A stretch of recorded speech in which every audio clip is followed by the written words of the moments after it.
Howdy, gang. Welcome. We are so delighted and excited to be with you today. It is that magic moment in time. It is the People's Panel.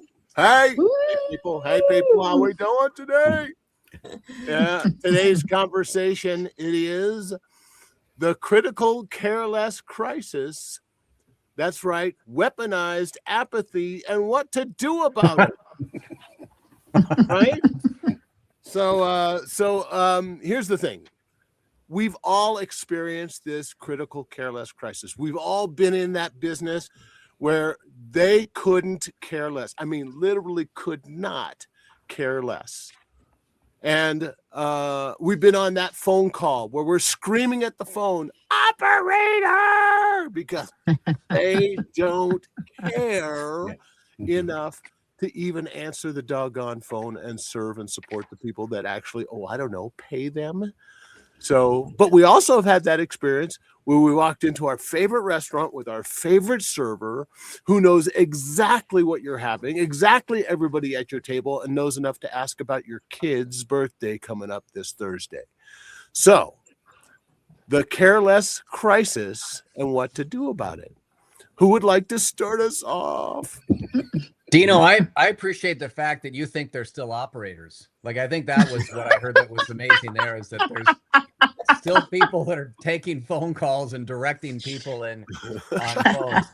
Hey, I appreciate you getting us going, Dean, and you're a master at coming up with these sayings and these phrases, which are terrific. And it does say a lot. In fact, it says most of what we've been talking about, and that is just trying to keep and maintain and hopefully facilitate better customer service, because it has evaporated in so many different markets. So because I want to start with something positive, I will tell you, I had an experience with a local ISP, internet service provider, that ended up right on the heels of one of the conversations we were having. So this is how it is done. This is how it can be done. This is, in my opinion, how it should be done. And there we are, I'm already saying should. But so I got a phone call of somebody saying, I just wanted to see how the service was going and if there's anything else we can be doing. A personal call with a return phone number that's local from somebody who's in that office, that I ended up going back and saying, hey, I got your phone call. By the way, everything's fine. I just wanted to come in here and say, thank you for doing that. And that's amazing. And how are you doing this and what instigated it? So here's what instigated it. That's just how they do business. And because that's how they do business, they're growing and people are happy. And if they have a little bit of a rate increase, because that's happening everywhere, people are likely to not get as frustrated. They might still ask questions. I'm sure it's money. Likely to stay with them and maybe even look at some packages to say, well, because we've gone through this, here's some other offerings that we do have. Maybe we can move you into this, because now they're having the conversation rather than getting stuck on a phone tree or inside of somebody's website trying to figure out what's going on and going, I'm just going to see what everybody else is doing and then I'll make a decision. So there you go, Dino. Right. I know. It's a culture. Go ahead. Yeah. It's a culture. And I think, we train customer service a lot here inside organizations that are already working with us in their leadership. And one of the questions that I always ask customer service organizations or pods of customer service is, what is the last customer service positive interaction that you remember? And the answers that come out of those groups are always my hairdresser or my dog groomer, because to Tim's point, they remember my name, or they remember, my dog's birthday. They remember this really small tidbit. They almost never say, I get great customer service because they gave me a discount. I do repeat business with these people because they have a personal touch. And that is a culture inside these organizations, and sometimes they're smaller organizations, but in their rare instances, these are big organizations that are empowered to make their customers feel like they are important, no matter the size or scope. And so if you can keep in mind what made you personally feel well served, and you turn that around and pay that service forward, you will allow that feeling to go forward. And that's what we're trying to duplicate, because we all know we will speak forward about a negative interaction. We're trying to talk about a positive interaction moving forward, because that's a referral. We all can tell you the nightmare stories, and we're going to get into those here in just a few minutes. But what are the positive ones that you want to hear? And as an owner, the ones I want to hear other people talking about my business when I'm not there. Those are the stories I want told behind my back. Right. Listen, you want to be represented in rooms you aren't even in a good and a positive way. And here's the thing. We get to put human kindness back into humankind. And that's really all we're talking about. This is not extraordinary. It is not at all. This is just basic civility and just regular, when did it become the strategy that do nice, be good, do nice became a strategy? It's not. It's Right. not. Yeah. Somebody have a story they want to share, and then we also have some solutions for you. This is not just doing. I have one, as you guys know. Yes, you do. Can I say the name of the company, or should I be nice and not say it? Yeah, you can. I'll leave that to your discretion. It's a. We don't want to. Are we going to shame people? Maybe. Yeah, we will. I'll be nice. But anyhow, my wife and I go into a big box store to buy a new washer and dryer, and sales guy was nice and friendly and said, "Hey, you get this. You get these two. You qualify for this rebate on your delivery. So essentially, delivery would be free. So I get online, try to get the rebate. I get denied. Eventually, I keep following up online, and they say, "Got to talk to the store because it didn't qualify." So I go in the store. First person says, "Well, you didn't qualify for the rebate." Well, my salesperson said I did. Is he here? So get over to him. He admits, "Oh yeah, I told you to qualify." I said, "Well, what are you going to do about it?" So, "Well, I know what I'd like to do about it." So he hem-haws around for a bit. And so I got to go talk to the manager. He goes over to the manager, who ignored him for like 5 minutes while I'm standing over there watching this, because the manager was busy setting up the store with his other staff for tomorrow's customer. So, finally comes back over. My manager said, I can give you $25. And I'm like, well, I'm supposed to get the rebate for like 150, 175. And so have your manager come over and tell me that. So he goes back over. He has to wait for like 10 minutes. The manager looks over and sees me at the desk. Finally, he walks over, and here's the capper. He walks over and goes, "What do you want?" Whoa. And I looked at him and said, "I want my money that I was promised." And he goes, "Well, what?" And he just starts to ask salesperson, "What happened?" And the guy, he hem-haws around. He goes, "Just give him a rebate on this thing," and walks away. And it was just like, well, that was nice. You're the manager, and you treated me like that. And it was just that's my story of everything that was done wrong. The managers, if we want a solution, what should the manager have done? Real simple. Come over and said, "How can I help you today, sir? I apologize. You're having an issue. Let's see what we can do about it." But no, it doesn't do that. Instead, it was like I was inconveniencing him. Yeah. And that was the part where you get that careless part. Yeah. Well, and I think more than anything, Chris, what kills me in that whole story is how he approached you, right? Like, at what point did we stop with, "Hey, good to see you. Thanks for coming in. How are you? Nice jacket." Like, one of the top things that always differentiates me when we're de-escalating that type of situation is, "God, sir, I love your hair. Nice jacket. Good to see you. Love your shoes." And it always knocks people right off of their inflated anger or their ego or whatever they've brought in. And it makes the interaction human. We talk about this almost every week when this group gets together. putting the human factor back in every situation. And that is what causes people to stop caring. And that's exactly what we're talking about today. Please, for the love of all things holy, can we please start caring about each other? Even if you don't know each other, please start caring that the other person is human. No doubt, no doubt. And that is a nice jacket, Kat. I think I would like to add too with Chris. I mean, it's unfortunate because you walk out of that feeling going, well, do I take the rebate and leave with a feel like this, or do I just say no, thank you? I'd rather go to another place, and if it's a little bit more money, I'd rather reward or influence another company that might not have the rebate, but at least they're going to appreciate the business and potentially give you. I mean, not even potentially. We know they're going to for sure. If they're, kind, like the things Kat is just laying out there, you're likely going to get good customer service. I mean, how many times you're going to want to call that same organization if it fails and go, hey, can I talk to that same manager that shamed me when I was in there earlier? Because something happened to the appliance, and I'm pretty sure he's going to help me. So you want to be able to call people that you know, like, and trust and care about and all that stuff. So this seems like a no-brainer, which is interesting to me that, like Dean said earlier, it's become what was almost a given if you wanted to be in business and actually have profit, used to be a given, is now, to Dean's point, strategy. So, we'll talk about it as strategy, but for anybody that's been around for a while, this is what business used to be before it cratered. Well, think would you treat a friend? I mean, real simple. If a friend walked to your door, how would you treat them? Would you go, what do you want? Or would you say, hey, Bob or Tom or Mary, what, surprised to see you here. Well, I'm having a problem at home. Can you come help me? I mean, it's that simple. Just be nice, as Dean so eloquently put it.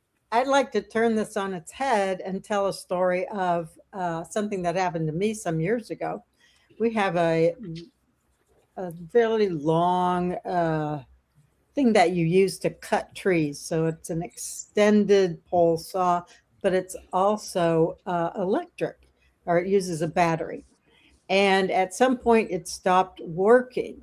And so I thought, well, we need to get this fixed, but I have no idea how to get it fixed. I tried to fix it because I like to take things apart and try to fix them. But I failed. So I thought, well, I'm going to take it to my local hardware store and see if they can refer me to someone who could help me fix this. So I put it in the car, and all I wanted was a referral to someone who could help. So I get to the hardware store, and I want to say this hardware store has a culture of being very helpful. And I take the pole in, and I'm standing there, and someone comes up, and I say, I'm looking for a referral to a human being who could help me fix this. And they say, oh, talk to Jim over there. So Jim is an older guy. He looks like a skinny version of Santa Claus, and he had twinkly blue eyes. He was really kind of cute. And he comes over and he says, well, what do you need? I said, well, I'm looking to see if you could refer me to someone who might be able to help me fix this. Jim looks at the tool. He says, well, we don't sell these here, so I'm not sure. But then he takes the whole thing apart and works on it for a half an hour to fix it. Now, ta-da, that was really nice. So I want to talk about the relation between culture and behavior. This was at an Ace hardware store. And you know the slogan, Ace is the place with the helpful hardware man. Well, Jim was the perfect helpful hardware man. I mean, he did exactly what a helpful person would do. And I was so struck by how helpful he was and how that fit with the slogan and the culture of that company. So that I just wanted to add that, and we can get on with it. Yeah. A real quick question, Leslie, if I can ask real quickly. So like, was your process after that to go back in there? Like, did you demonstrate, hey, I'm going to come back and support this business. I'm going to walk in. Like, what was the result of that interaction? So that we go there instead of going to the big box stores. Right. Right. Because it might cost a little more, but we know we can get what we want. We know we'll get help. If we want, 2 bolts that are this exact size, they'll point us to them and sell 2 bolts to us. Right. In a little brown package. So, so yeah, we go there instead of going to the big box stores. So yeah. Well, speaking of You know, culture, we actually had a comment, Chris, and then I'll let you jump in. So somebody commented on our LinkedIn stream, and he said, this is what causes us to not lose the heartbeat of our workplace. And to Leslie's comment, I think that is it, right? We talk about culture and we talk about behaviors, but that actually may be the more indicative word, which is the heartbeat of what causes our customers and our employees to want to stay and cause our companies to stay alive. So kind of maybe hit it a little bit more on the head there. Yeah, I was going to add about culture is that it starts inside the organization. So it's going to start from the CEO on down. How does the CEO treat his people or her people? How do the people that in that organization treat each other? And you see it if they like each other, they're working with each other. I'm not talking about never disagreeing or never having to make tough decisions. I'm talking about how you do that every day. If it's a culture of friendliness and culture trying to work together, those things impact the way those people treat their customers and clients. Yeah. And it is a human condition thing. It is a culture of charismatic doing what it is. And what precedes? Okay, so what's the solution, the antidote to all of this careless crisis? For me, it is what precedes caring. And that is curiosity, being genuinely, authentically, meaningfully curious about the people, the situation, to seek first to understand, then to be understood. All of that kind of stuff, then it gives you the opportunity to go and create a little bit of, empathy or understanding, or it might be that you might have to say no as a guest interaction specialist, right? You might need to say no. And what's a better way to do that? Well, I don't know about you, but who loves to hear the word no? Can I have some more ketchup with my fries? No.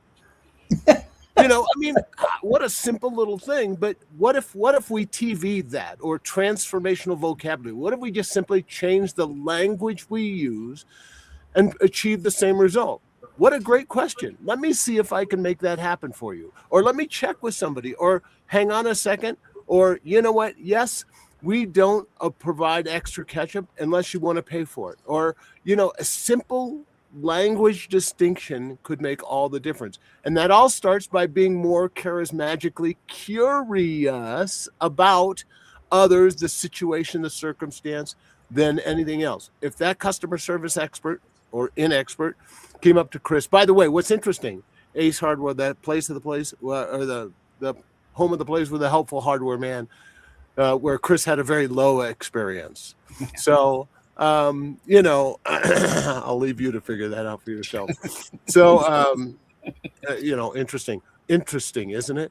So, ideas, epiphanies, inspirations, cares, questions, concerns, considerations. How about you folks?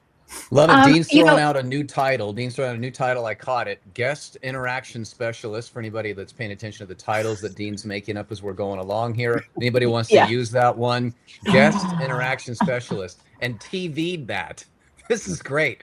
Great. I hear a lot of these a lot of the time, Dino, but I'm taking notes myself. Thank you. Just you need to get out more, is what. Listen, if people are not always taking notes during these panels, then they're massively missing out, because we all are taking notes during these panels typically as well. So, one of the things that I think is imperative is organizations that have a yes attitude. And Dean, you kind of hinted to it, but we were actually on vacation recently, and the hospitality staff where we were staying has an amazing leadership. And we were talking about how they train new hospitality members, and her twist on what she says, she was fumbling with. And I said to her, I said, well, it's not what you can't do, it's what you can do for your guests. And she looked at me kind of for a minute and she goes, I'm actually going to use that. That's exactly what we want our bar managers and our bartenders to say. We want to be able to tell you what we can do for you, not what we can't do for you. But I also think that it's the leadership and owners' role to ensure they have a product that people want. And this gets stepped over in the clients that we take on very frequently. When we step in and you're having a hard time with your, whatever your problem is, that they run the gamut these days. Do you have a product or service that is not just what you think is a great idea, but what someone wants to buy? Because if your customer service or your salespeople are struggling and you have not stood back quite yet and said, do we have a product or service that is easy to buy or that people want to buy, that whole line needs to be examined. You can have a customer service team that is willing to say yes and be easy to deal with and have great customer service, but the product might also still suck, or it might be outdated, or it might need to be updated. So make sure that when you are taking on this Cares Magic initiative or you're working with your customer service team, you have a product that is easy for them to service and to do great things with. This is not a siloed problem that we see customers, our customers or our clients sometimes have a narrow scope with. Absolutely. Well said. Absolutely. Yeah, well said. That's true. Just because you have to have something that people are interested in engaging in so that you can demonstrate everything that we are saying. But that usually takes, if I'm hearing you correctly, Kat, that usually takes back to this culture and this way of communicating with people so that you can connect with the marketplace and find out what the need is. How can you adapt to the change? What is it that they're asking for? How are they asking for it? How can you do it differently than the people they've already asked? But I don't know how you're going to get that information if you're not doing the human interaction and listening to what Dean was saying earlier and being available and saying, well, that's interesting. Can you please tell me more? We haven't thought about that. That's something that we'd like to take a look at. Would you be willing to share more about what you're looking for? What are some other problems that you have? And before you know it, you have the marketplace helping develop something new for you, so you can turn right back around and sell it to them. Or about better way to say that is to provide a service to them that they're willing to pay for because you solved a problem for them.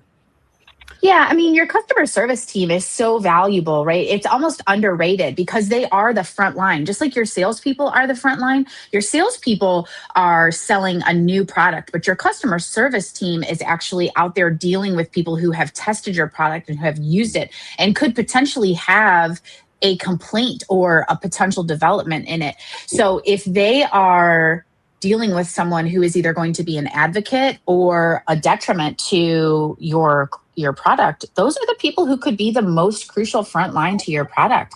You need to hear them internally. You need to be able to have great dialogue with them. They need to have strong leadership. They need to have again, we'll go back to that heartbeat word that John mentioned in our comments. They are a true pulse point in your organization. And so if you're going to deliver great customer service, it needs to be in a line, in a pull through in your organization. Right. And this or is you're not going to end up with Chris's situation. Sure, absolutely. Absolutely. And this is not just B2C, business to consumer, business to business, No. or business to government or business. This is in the marketplace. This is in the work culture environment. This is in your household. This is everywhere. And instead of B2B, B2C, C2B, whatever, all of these things, it's all P2P. All of it is P2P, people to people. When we understand that simple idea, we understand it's just about people connecting with other people and serving, supporting, encouraging other people. All of this ridiculous careless crisis melts away into the ethos. It no longer exists. When you move from selfish to selflessness, then things change. So I want when I go back to to when I was young, where did I get it to be? I've always known, oh, you're helpful. Well, it started with my dad. I mean, he was like, hold the door for your mom. Yeah. Help her carry in the groceries. When I was in scouting and he was one of the scout leaders, like we clean up the campsite before we leave. We make sure we clean everything up. Same thing when I was in Little League, he was like, no, we cleaned the dugout up, made the whole team make sure the dugout was clean. We didn't leave papers out. And you start learning it. What you're teaching young people goes through that process. We do it the CEO program. We teach high school kids how, that are starting businesses. How do you connect and engage with other people? And it's all about that people part. How do you be helpful to them? And it starts with that whole attitude. And I think one of the things that we can do societally to change it is how do we raise our kids, our grandkids? How do we influence the young people in our communities? And I work with a lot of communities and all the businesses need new people and they complain these kids are coming out of high school, can't go to work here because they live in the cell phone thing. They don't know how to talk to people. And then they complain about, I can't get somebody to do good customer service. Well, teach them how to do it. Right. So Teach I them want to to care. talk about as another aspect of this that Dean alluded to. It's in our workplaces as well. I typically deal with leadership issues, and some leaders are facing the careless crisis that their employees no longer really care about their work. There's the quiet quitting issue. There's the issues of people just not caring about the quality of the work or caring about getting their work done on time. And so I was talking to a client recently who was dealing with the struggle of how to get his remote workers who happen to have different cultures turn their work in on time and help the project plan move forward.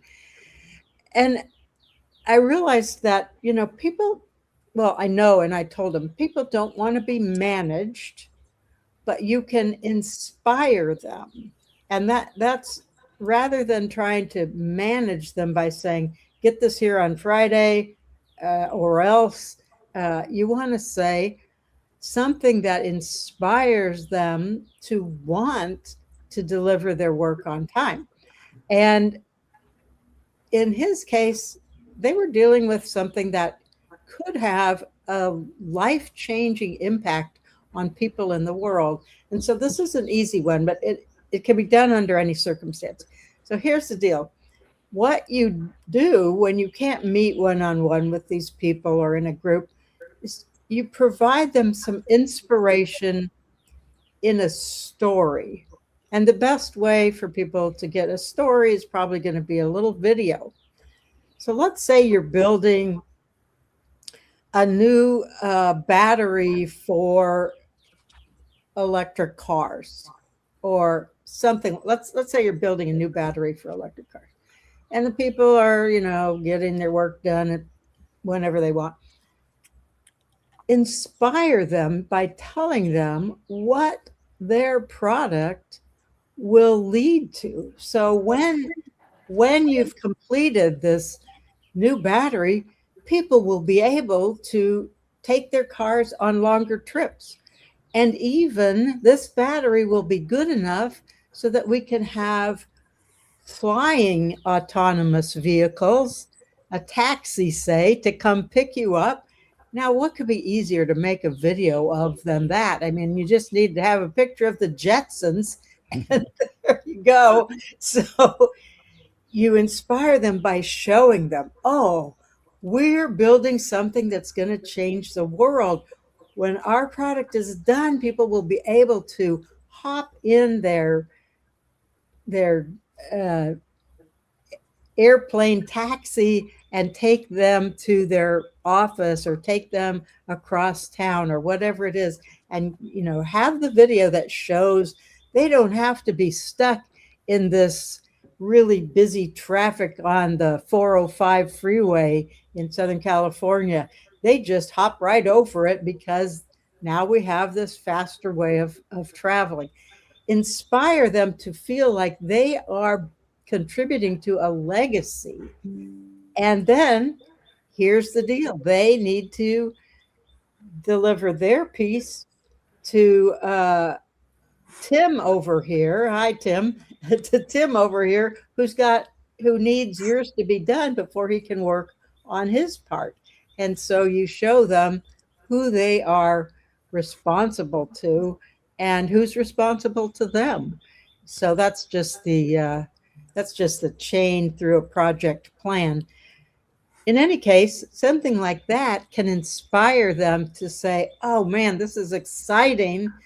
I'm working on something really important, rather than, it's just 8 to 5, whatever. Right. Right. Dean, I think you have a fan in the comments. Obviously, Daryl is a huge fan of yours, so I want to give him a shout out, just like we have for a few of our other commenters. We have quite a few watchers today, so obviously we've spiked a nerve, and that's good because hopefully that inspires others. But Daryl has asked kind of a good question here, and Leslie was commenting kind of right along the line. But his question is, and we're over time here, so we're going to hit this super fast, and then we'll get going. But management should, can I ask, management should empower staff to make decisions and back them up. Frontline staff deal with patrons every day. And Leslie's comment obviously was inspiring them. I think Daryl is right in his question here. Should we inspire them or empower them? I believe it's individuals, right? Some individuals need empowerment, some need inspire, and some need just a good old boost. So it depends on the individual. But shout out, Dean. You got some love in the comments, my friend. I love that. I love that. Brother Daryl, all the way from Toowoomba, Australia. So we have an international audience here today. And also, hey, I think there's an underlying current there that should we empower and support those frontline workers? In other words, if there's a guest interaction and an opportunity to actually support the frontline worker, should the management, like in Chris's story, should the management come by and say, you know what? I don't care what the problem is. We're going to make it right. We're going to, this button says, yes to the dress, no matter what you ask. And the yes might be a no, but we'll at least have that conversation or whatever it is. Should the management back up the frontline people? And the answer is, I believe, anybody else have a different answer, is an emphatic, big fat, yes, sir, yes, ma'am. Yeah. So it costs you a little money as a company to keep the customer happy. I mean, the bottom line of this is if you lose customers, it costs a lot more to get a new customer than it is to actually retain a customer, even an unhappy one. Yep. So do what you can to keep them, because it costs a lot of time, talent, and treasure to get them in the door in the first place. Yep. Correct. Thank you, Brother Daryl. Appreciate you, mighty man. All right, Dino. Well, we definitely picked a hot topic this time. So everybody's stories resonated really, really well. I always love seeing you guys and doing this, but we're over 30 minutes. Yep, right. Right. But we care enough to go a little bit, just a little bit. That's right. It was my jacket. I know it was my jacket. Tim said. That was good for compliments the whole time on that jacket, and Tim did it. So. And it's spectacular and marvelous. I was fishing for Chris's haircut, but then you guys went to my jacket. So I don't know. I thought it was Chris's haircut. So. Well, thanks for joining us, everybody. And hey, listen, if you have a careless crisis story or something you want to add below, and more importantly, what can we do about it? How can we make a positive impact, make a difference, and create that charismatic culture of curiously connecting so that we can communicate more effectively and then collaborate together and create a culture that cares for people that over anything else. So once again, thanks for joining us. We are, once again, everybody wave, the People's Panel. Have an awesome, super sparkly, spectacular day and beyond. Adios. Bye, everybody.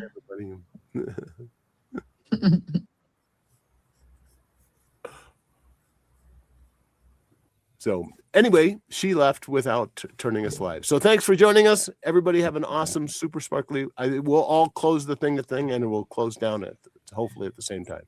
Bye-bye, everybody. Bye now.